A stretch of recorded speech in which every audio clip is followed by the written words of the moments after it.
Good evening, ladies and gentlemen. My name is Pierre Lucarello, and welcome to Film Cut Presents.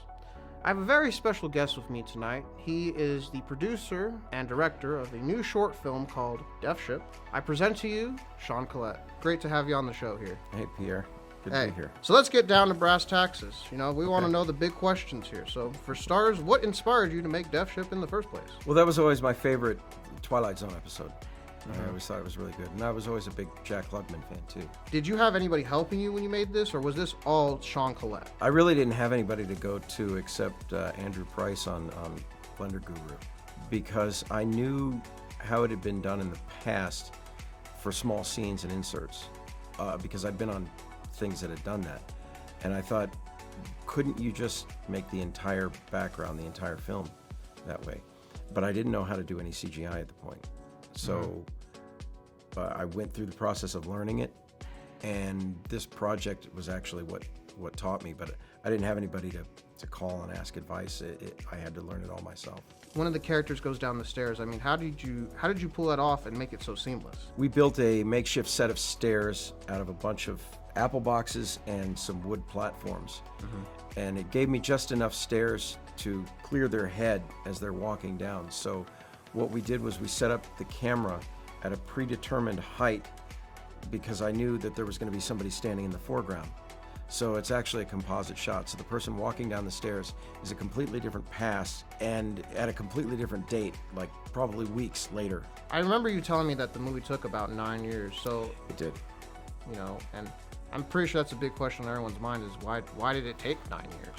Well, it took almost a year to actually shoot in principal photography, and the reason why was because at the time I shot it, I was only an adjunct, and I didn't have access to the Red One cameras. Our program director at the time had suggested we use the Red Ones, and I didn't have access to those all the time, and I couldn't get into this facility anytime I wanted like I can now.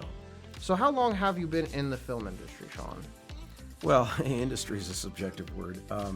I dabbled a lot in my earlier years, mostly as an actor. I'd done a lot of acting, just bit parts here and there.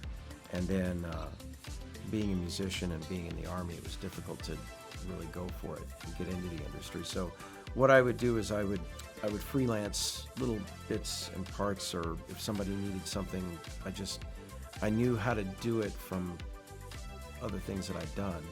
So I would help people do their thing. And then when I came to CSN, I came initially as a student because I knew a lot of things, but I didn't really have it organized. Came in and just started organizing it, taking all the knowledge I had and learning how to do it in a professional manner. So how many years ago do you think that was when you were a student? I started coming back, this must have been 13 or 14 years ago. Yeah. Yeah.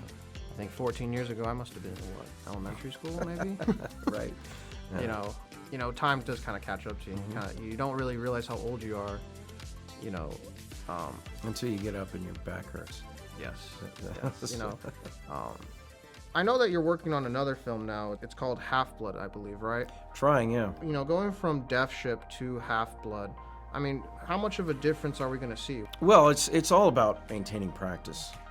I think it's important for those who are in a position to teach to actually also engage in the activity you're expected to teach students in. Because if you don't, then your technique never changes, and then you stay teaching the same old ways over and over again. I've been very adaptive technologically and in my technique in teaching students over the years. So basically what I do is I try to adopt whatever new technology by actually putting it into practice myself, so that I have the opportunity of teaching the students what to avoid. My passion is making films anyway, so if I can get other people on board to do that and make these little productions and do it, then I can keep relevant. Every time you shoot a project, you're going to do it differently. Absolutely. Even if you're remaking an old film, you're going to shoot it differently. There's going to be different things. So the more I can keep in practice, the better.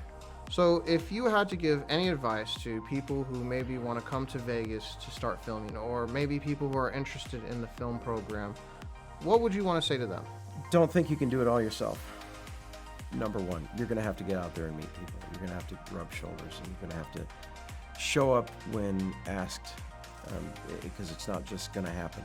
You won't wake up one morning and then suddenly the world is at your door waiting for you to do what needs to be done to make a film. And accept the fact that, not only can you not do everything, but you don't know everything.